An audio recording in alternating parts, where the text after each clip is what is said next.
What's up, my wizards? It's Dev. From Mtg, we like magic. My patrons have voted, and it was a squeaker, super close one this time, but I'm actually really excited for the result because we finally get to sit down and discuss green-white tokens. Let's get at it, y'all.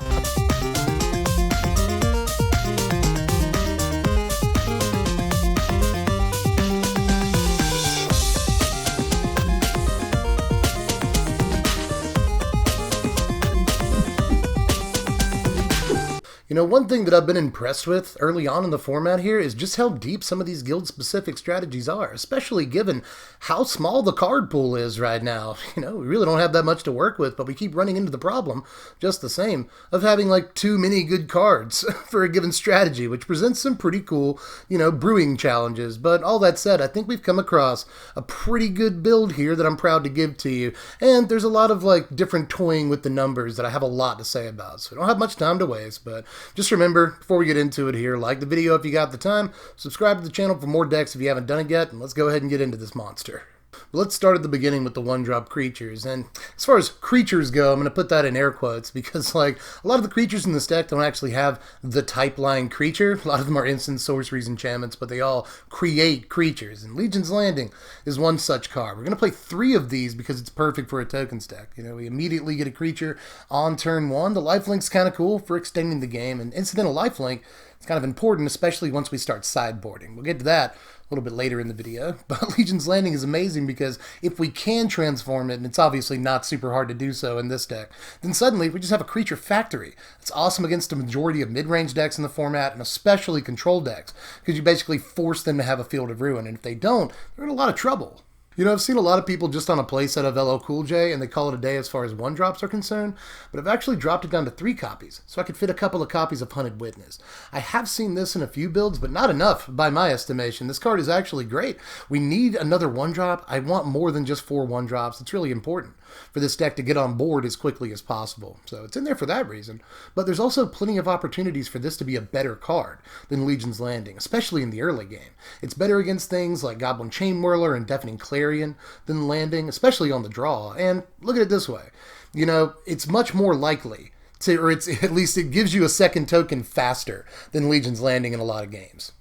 But moving into the 2-drops here, we're going to play 3 copies of Imara, Soul of the Accord, and I've seen people on a playset of this too, because Soul Sister is perfect for this deck. Obviously, it was designed for the Convoke deck, because you can Convoke this, get a token out of it. That's awesome, but also whenever you attack with it, obviously, gets a token in that case too, you know, so it'll usually replace itself if it's given just a turn to survive. But even though Imara was designed for the deck and is a really important 2-drop for it, I would argue that Saproling Migration is actually an even more important 2-drop for the deck, which is a turnaround from how I felt just a couple of weeks ago. You know, I wasn't actually sure this deck even wanted this card to begin with, but actually, it's really, really important for a number of different reasons, both below it and above it on the curve. It's disgusting with Legion's Landing. First of all, you know, playing Legion's Landing on turn 1 into Sap Migration on turn 2 lets you just untap on turn 3, swing in, and immediately transform Legion's Landing. Turn 3 Adanto First Forward is actually really possible in this deck, and it's a great way to start a game of Magic against just about any opponent. So we've got that, but this is also great later on in the game when we do have the 6 mana to kick it. It's ridiculous in that situation too, but it's also really good with the card later up on the curve that really wants us to get a turn 2 migration. So there's plenty of situations that make this just an optimal 2-drop in this deck. Now I'm going to slip in just 1 copy of Shanna Banana in the 2-drop slot, and I really wanted this card to be a lot better in this deck, you know, and I still think that for a budget build, this is probably a solid 3 of, but when we've got better options because we're building a competitive deck, I just think that we don't need to play more than 1 copy of this. There are plenty of situations, again, you know, turn 1 Landing, turn 2 Sab Migration, into turn 3 Shanna, and you've got a pretty big Shanna, so she's not a terrible card. But there's also a lot of situations where you don't get a 1-drop and you're only 2-drop a Shanna or something, and that's really, really feel bad, you know, especially if you're up against Goblin Chainwhirler or Deafening Clarion or really anything like that, Fiery Cannonade, when you're on the draw, or even the play sometimes. So Shanna is just not completely ideal, but I'm more than happy to drop Shanna on turn 4, 5, 6, whatever, when she's the biggest creature in the deck. So I still wanted to carry a copy of her, but she wasn't quite as important as I hoped she'd be. Now, just like with the 1-drop creatures, I felt like this deck needed another 2-drop creature. It's just so important for us to get on the board in the early game, get the ball rolling, get those Convoke payoffs to actually pay off. So I wanted 2 more 2-drops to get us to 10 2-drops here, make us a little bit more consistent on board in the early game. So all that said, I waffled back and forth between what I wanted in the slot, but ultimately it was Thorne Lieutenant as a 2-of. This card has gone back and forth between the sideboard an awful lot, really more than any other card in the deck, but in the end I think that Thorne Lieutenant is an important card for a few different reasons. This punishes most of the removal that we're seeing right now, outside of sweepers like Deafening Clarion and the like, but things like Justice Strike, Assassin's Trophy, Lava Coil, punishes Lightning Strike, and getting a 1/1 guy whenever this gets targeted by something is actually way more important for this deck. We want to stay on board, keep creatures on the board as early as possible, so that we can, again, pay off these Convoke cards a little bit later. So even if we only get a 1/1 whenever this gets targeted, it's still pretty important to keep a board state going so that Convoke is a better mechanic for us later on in the game. It also blocks fairly well. At least you can say this, it blocks better than any other creature that we're playing in the 2-drop slot early on in the game. So there's that. 3 toughness is more than anything else that we're playing in any of these early slots. So there's that. And in the late game, it's a mana sink just in case you're running out of cards in your hand, you don't have a lot of gas.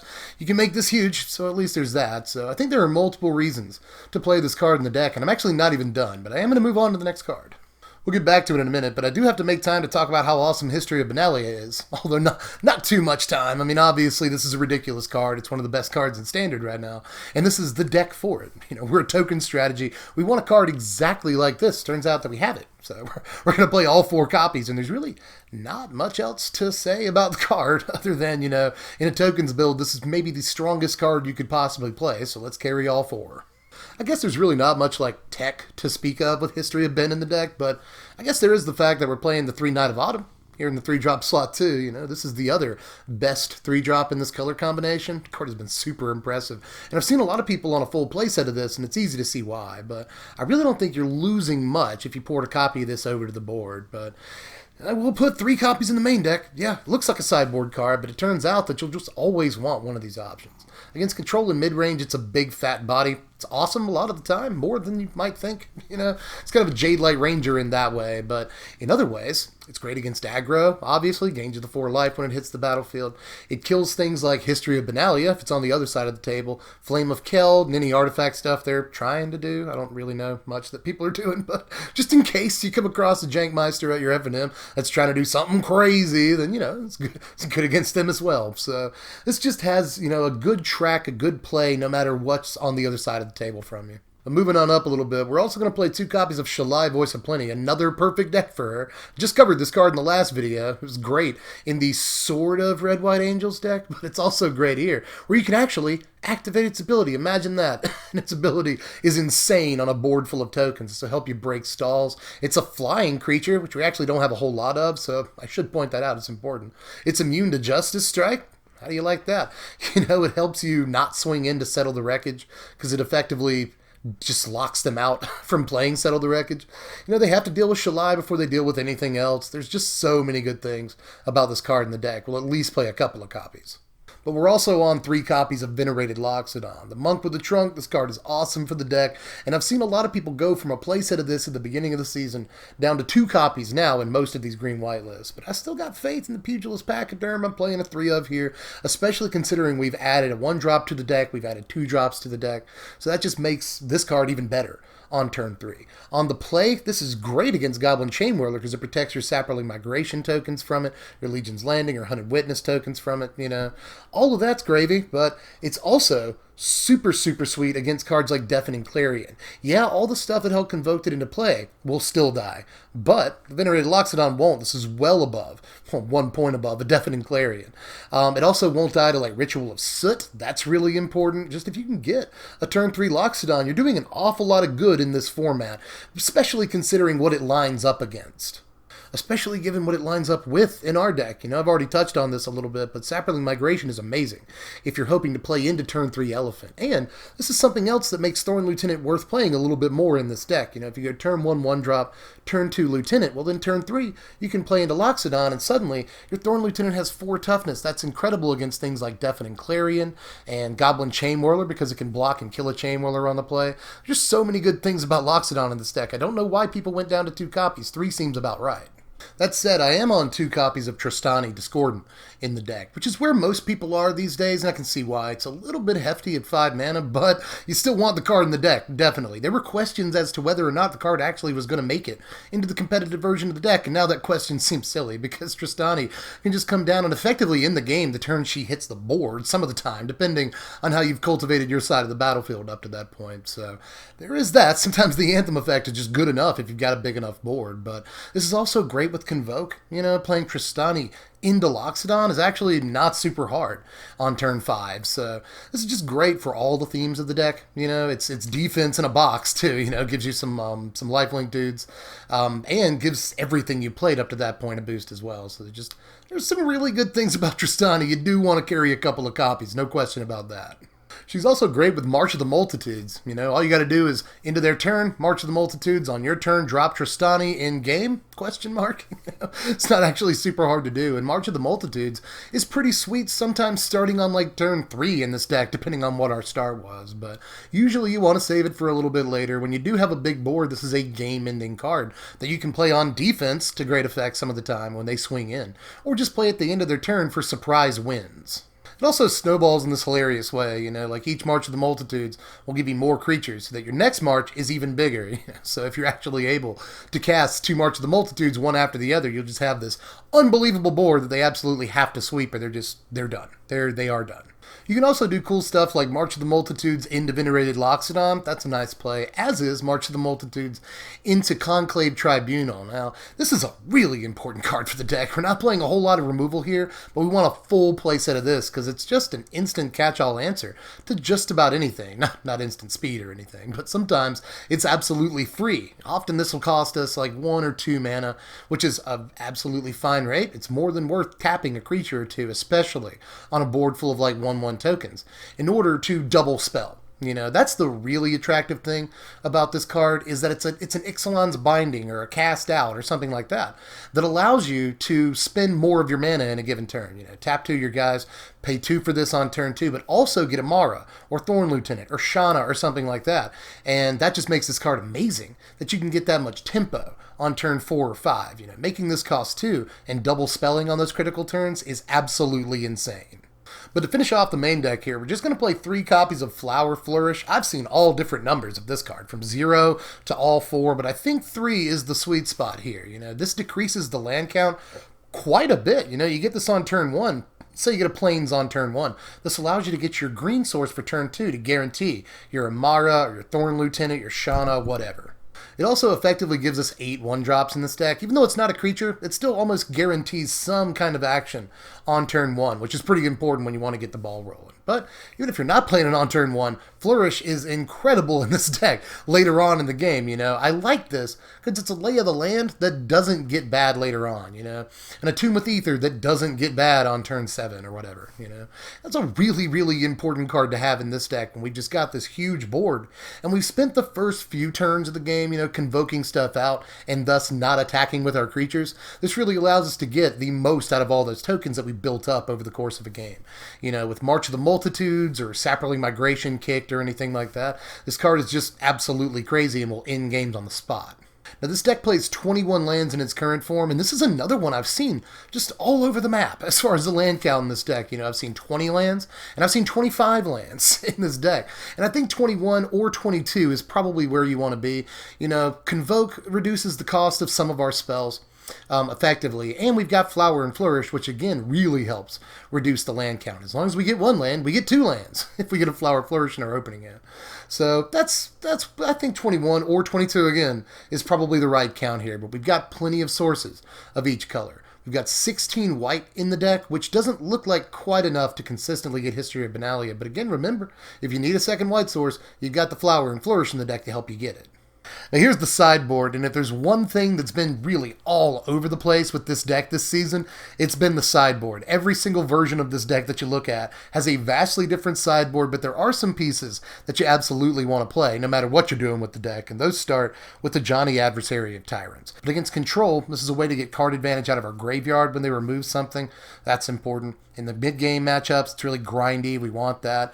And again, against both of those decks, if we actually get to the ultimate, it's ludicrous. We win the game off the ultimate. So a Johnny is really good, and it helps us bring back those Amaras and Thorne Lieutenants and Shannas and stuff. But you also definitely want to play Vivian Reed. This card has doubled in value since this season started because it's the perfect green card for sideboards, and it's in some green main decks as a 1 or 2 of. From what I can tell from a lot of lists this season, this is a very, very popular card, especially because it can kill Lyra Dawnbringer on curve. She also gives you play against, artifacts and enchantments for what it's worth, and against control decks, she's a card advantage engine. But that's where things get a little bit different in most builds of the deck. Things get messy from there. I am playing 2 Dawn of Hope, which is pretty common to see in these boards. This is also pretty good against the control and mid-range matchups. It's a grindy card that you can get down under counter spells on the play, especially on turn 1, or turn 2, excuse me. And just start creating dudes, and there's really not a whole lot that the control decks can do about that if they let it sit on the battlefield. I'm also doing some things that you don't see every day, like the 2 copies of Thorne Lieutenant, good against decks that play a lot of removal, obviously. If they're playing Justice Strike, Assassin's Trophy, Lightning Strike, whatever. Thorne Lieutenant is pretty good against them, and if they're playing things like, Goblin Chainwhirler, Deafening Clarion, then its interaction with Venerated Loxodon is even more important. So I'll slip in a couple of copies of Lieutenant in the board. But we're also playing Mentor of the Meek for the control matchup. You can put this in against mid-range matches too, because this will end up drawing you a buttload of cards over the course of the game.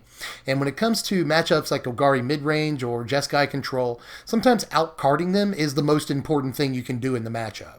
Now, before we get to the power rankings, let's do what we've been doing, talk about some possibilities for this deck, all of which are budget. I actually think that there are some really, really good budget opportunities for this deck, and I'm actually really interested in building a budget build of this thing, It wouldn't be too hard to keep this thing at like $50 and do some real damage, You could replace the Legion's Landings with more Hunted Witness, or perhaps even Hosta Marshall, a guy that gets you more tokens. Well, you probably want that in this deck, Legion's Landing is already wanting you to attack with 3 creatures anyway.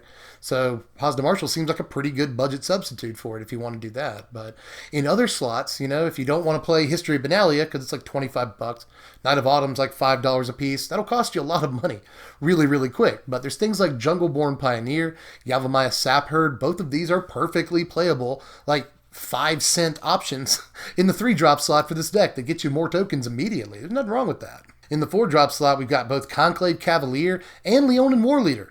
Both of these are 4-mana creatures that can create like 2 tokens at a time for you. That's really good. Conclave Cavalier is going to brick wall most aggro decks, which seems really, really good. But Lyon and Warleader attacks really, really well. It's great on curve with Tristani. If you go turn 4 Warleader into turn 5 Tristani, that's a good sequence you've just done right there, sir or madam. So both of these are really budget cards, don't cost a whole lot of money, but could easily slot into this deck and still maintain a fair amount of power. As far as some other stuff, I have seen Militia Bugler a couple of times in this deck, and I like the inclusion of this card. It doesn't do a whole lot on turn 3, but again, we're looking for good 3-drops of this deck, and you could do worse than Militia Bugler because this finds pretty much every relevant creature in the deck, including big stuff. Like this finds Tristani. Seems pretty good. Like, the only thing it doesn't find is Venerated Loxodon, but it does find, Shanna all the time. It finds Thorne Lieutenant. It finds Imara. It even finds Night of Autumn. That can be really important. So, Militia Bugler actually doesn't seem like a bad pick for the deck, and it's startlingly cheap for how playable of a card that it is. So keep that in mind. But I've also seen other builds of this deck play Song of Freyalise, which also looks like a pretty cool card. It effectively gives all of your cards Convoke for the first couple of turns. And if you can do something like, March of the Multitudes on your opponent's instep the turn before this goes off, that seems like a really good play too. So I could definitely see Song being in the deck, and it's only like 65 cents right now. But here are your power rankings right here. Final score of 67, and you'll note that the deck doesn't do anything entirely bad. It doesn't do anything poorly, including, stuff like resiliency that token stacks aren't traditionally great with.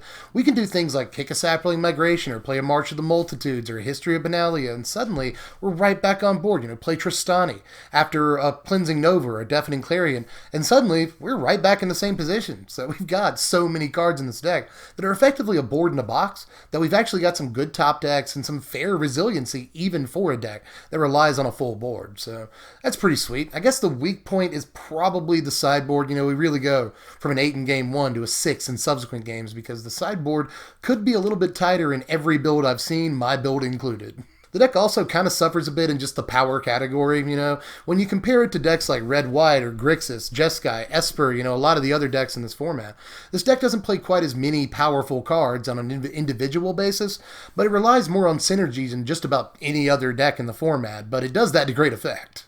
If you want to try this thing out right now, this version of the deck is about $350 on TCG Player right now, which has been about the standard price, it feels like, for a lot of these, you know, high-tier standard decks in the format. They've hit a pretty good, you know, balance. You know, $350 is not necessarily a great price or anything, but just about every really good playable deck right now in the format costs anywhere between like $350 and $4. So I think they've struck a pretty good balance, and standard actually looks fairly healthy to me right now, but that's a conversation for another video. If you want to try this deck out, I know a lot of people are really excited for it, and I can see why. This is a good, fun, low-to-the-ground deck with a lot of really explosive plays. So if you like a deck like that, give it a shot. Just hit the first link in the description. That'll take you over to my sponsors at TCG Player. You can view the deck list, pick up any pieces that you need for it, and if you're going to order it, this is the site to order it from because it's like $50 less than just about every other site you can order from, you know, this deck from. So give it a shot. Helps out the channel when you click the link. Please do so. That would mean a lot to me. But with that, I think I'm tapped out. So let me know how you felt about this build down there in the comments section, what we did or didn't play. I think a lot of this build is just determining what the numbers should be. You know, I kept saying I've seen people on 4 of this or 2 of that. So at this point, I think we're just down to whittling the numbers to the correct, you know, figures. So let me know how you felt about this build, what'd you do differently and all that stuff. And do all the YouTube things. Like the video, subscribe if you haven't done it yet.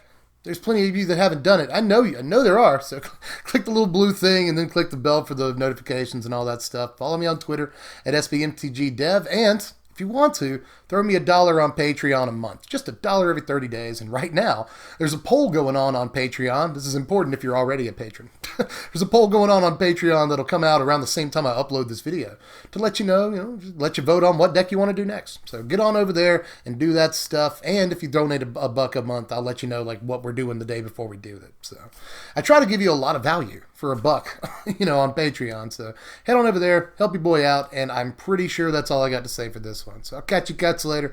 I'm Deb from The Place. Thanks for watching, my wizards. Spread love and be kind. I wish I knew karate. I wish I could afford my hobbies. I wish that I could only flow like how my thoughts be. I wish I had more wishes. I wish for righteous visions. I wish for 100-gallon tanks full of tropical fishes.